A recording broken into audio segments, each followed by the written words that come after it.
Hello, everybody, and welcome back to the channel. We're going to explore the other sorcerer today, the Aberrant Mind. For this character concept, it's going to be very inspired by the Lovecraftian works, right?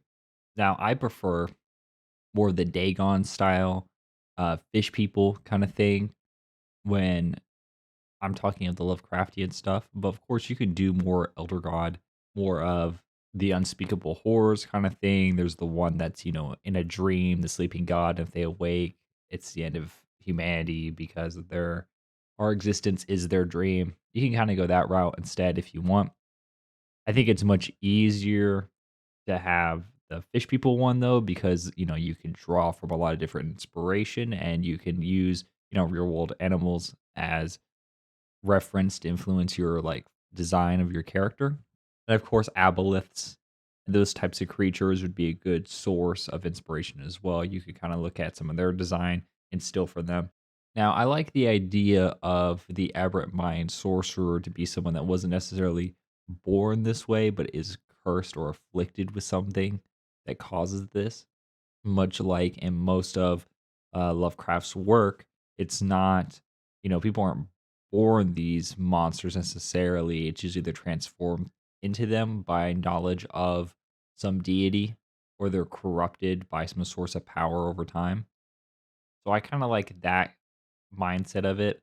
I would also want to do it where maybe like my physical appearance degrades as I level. So the more powerful the character becomes, the more outward the changes would be. You could take a lot of inspiration from like Zinch as well from the Warhammer setting. The fish hands was a comical example of that. But this idea of you're changing and morphing to become more powerful from this unknowable, ununderstandable power source, and kind of the more you learn to tap into that power, the more consequences there are. Typically, in Lovecraftian work, the unknowable knowledge leads to insanity. Now, I think playing an insane character would make it rather difficult for the party, so I wouldn't go that aspect of it. Rather, I would have a physical mutations as a way of showing the corruption without affecting the mind of the character, simply because that would make it where your character is still in control and you can still interact with the party well. Now, if this is for a NPC, then of course do the madness aspect of it. That could be a really interesting way to do, a non-player character that's very close to the party that, maybe out of desperation, searches through forbidden text or goes to a shrine of an elder deity and uses their power in the last ditch attempt, much like our last concept with the soul stealers, to do something good. Maybe they have a real reason for turning to these unknowable things, and it corrupts them slowly, and then eventually they turn into basically a cultist trying to awaken or resummon whatever deity you want to use. Of course, the extreme being awaken the one that the universe is their dream of and ending the entire world, or you could just have this big cataclysmic event where they summon a rather powerful one that's CR like 30 or above, something that the average denizen would have no chance of stopping. So I'm gonna look at the aberrant origins and read those out, and we'll use those to kind of branch out and maybe get some ideas from it. And I can kind of talk about some of the inspiration where I think maybe some of these will come from, or what things come to my mind when reading these. So you're exposed to the far realm's warping influence.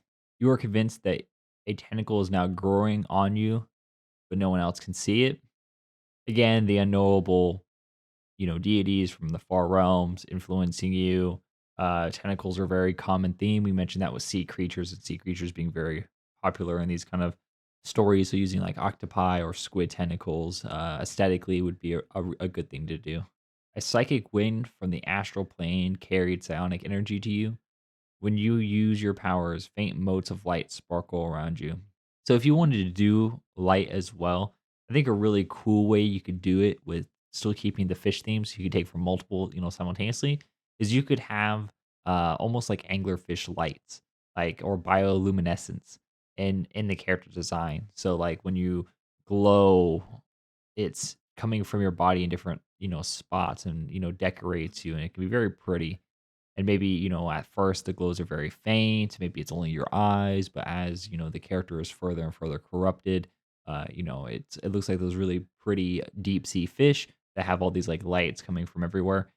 Deep sea, by the way, would be another great place to look. Any creatures of the deep sea, how they're like translucent and yeah, I mean, all those are a great example of some inspiration you can use.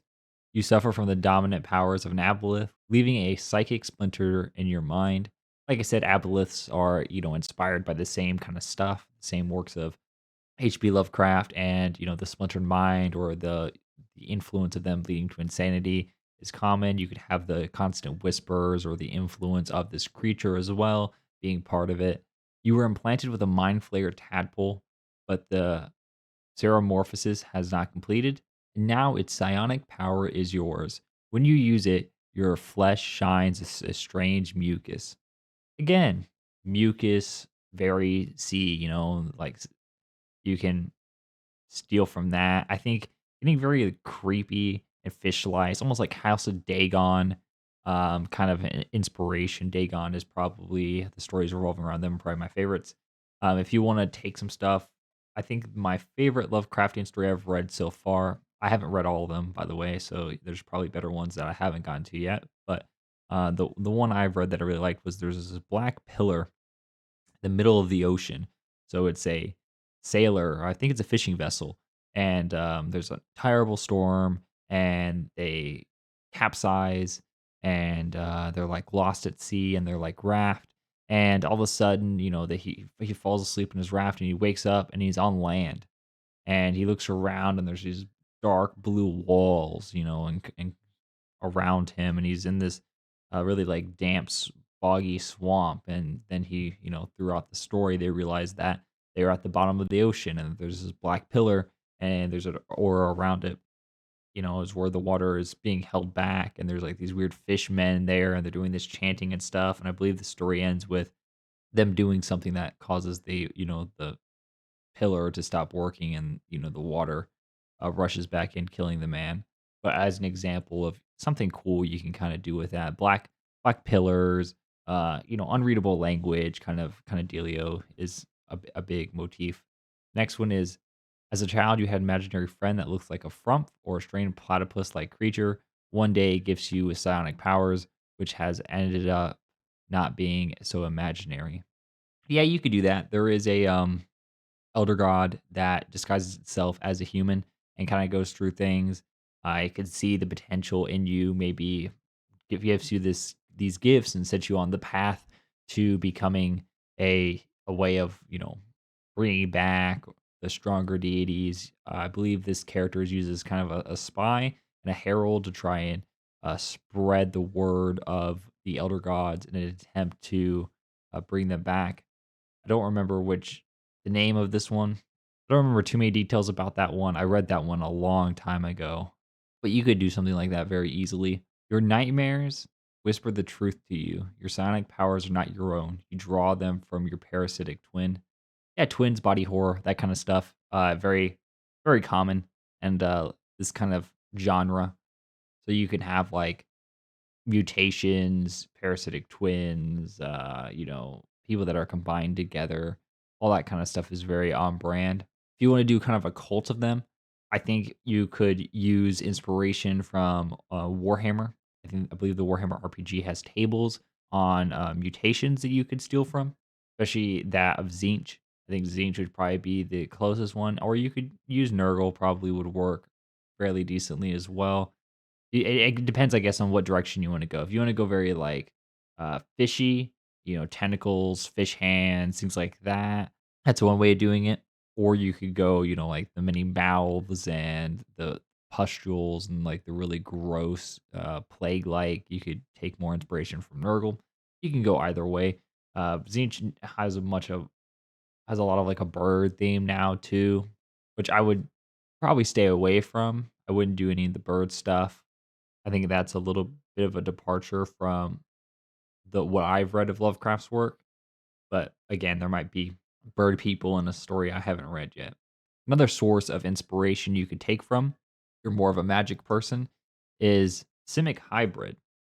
Now there is a stat block for the Simic Hybrid, so I'm going to pull that up and read off some things from that that you could steal as potential mutations and or just something that you can think about. There's a section called Animal Enhancements in the Simic Hybrid, and it gives you access to things like Manta Glide. So the idea of having ray-like fins attached to your arms and how those would work. Nimble climber, I'd probably do like suction cups on the hands or something like that, or like maybe like a really grippy mucus that is coming from them that lets them climb quickly. Of course, aquatic habitation, gills. You can go the deep from the boys and have them on the ribs. You can do more traditional and have like these weird things on the neck that are gills. It depends on how you want to do it. Grappling appendages, obviously, your tentacles. You could go octopi, squid, or more generic where they're like just smooth and they don't have any of the suction cups on them. Carapace, I would do probably shells, or you could have the like bone growing and like weird plates. That could be kind of gross and creepy too. And acid spit, I mean, spitting acid, you don't really need to change the appearance too much for that. But if you wanted to do more of a fishy style mouth or something that spits it out, you could do that. Or you could just leave a normal mouth that like has just like weird neck bulbs or something. Maybe like maybe you could have like flaps that come down from the chin or something, and that's like where they store the acid. Now, if your DM will let you just play a Simic hybrid, that could be one way of doing it. Although you don't need to play a race that does this, because any race in theory could be corrupted by these powers. It doesn't necessarily have to be a Simic hybrid, but I think, taking inspiration from various places can be a good way of doing it. If you wanted to do more of a cult, and this maybe being like the cult leader or the cult founder, depending on the level, I would have a way of, identifying it be mutations through a town. Typically, the town starts closing off. I would encourage you to do more of a fishing kind of place. I think it's much easier to kind of hide the really gross hybrids more in the water, do a very fish theme, have the more mutated people be in the lake or the ocean, while the less corrupted people are still on the surface. Have them have like weird pale skin, maybe like a shine to them. The more they get influenced by this, you could have like that pillar I was talking about earlier that moves the sea and the water, and the characters have to destroy it because that's what's corrupting the town. But some of the people have been corrupted to the point where they're basically monsters at this point. You could do slods there as well. I think slods would work great for that kind of style of adventure. I did a whole video on slods already. They're one of my favorite monsters. But any aboleth or fishman could work. You could take from Tritons. Obviously, Tritons are more like Aquaman and good, but if you want to turn them into more evil, you could just take that, make them more fishy, and I think they would be a good villain as well.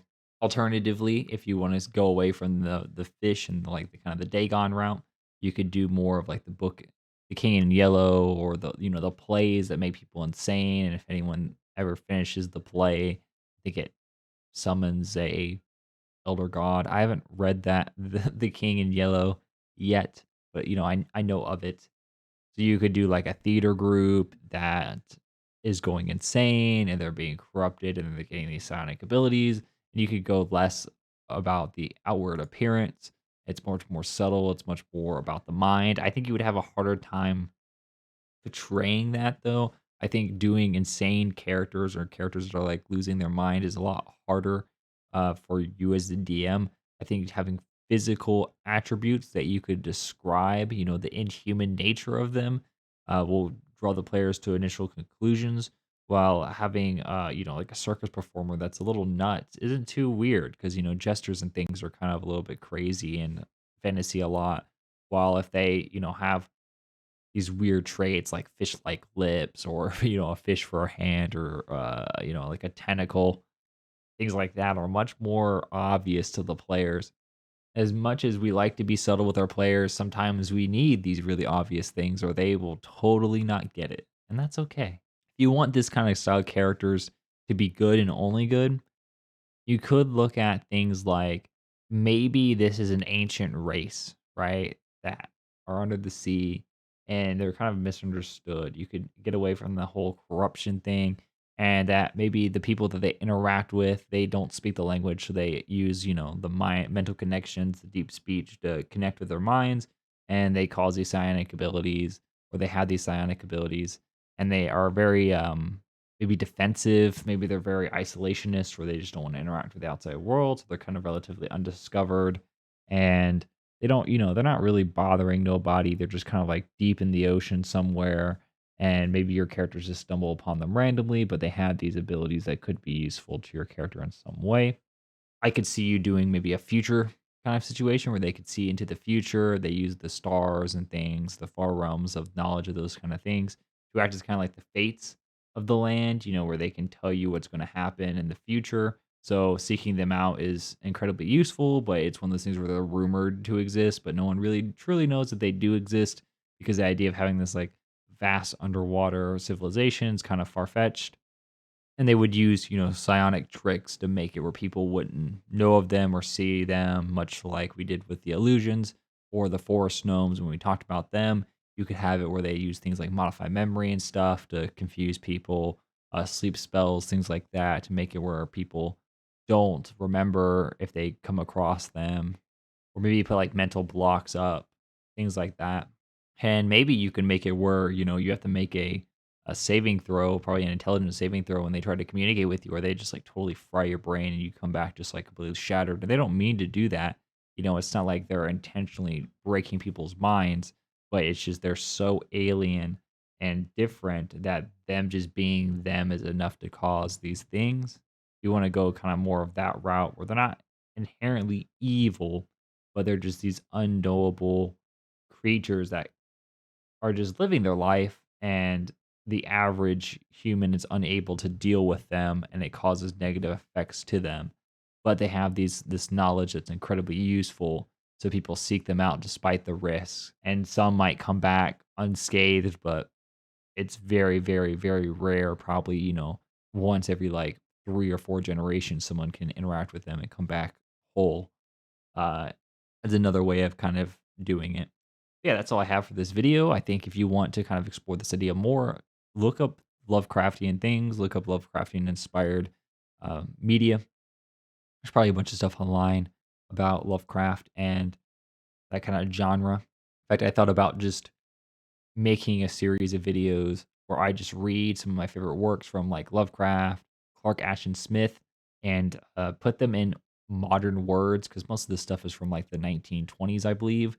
So it's a lot of it's pretty hard to read through now just because of how different the way we write and speak is.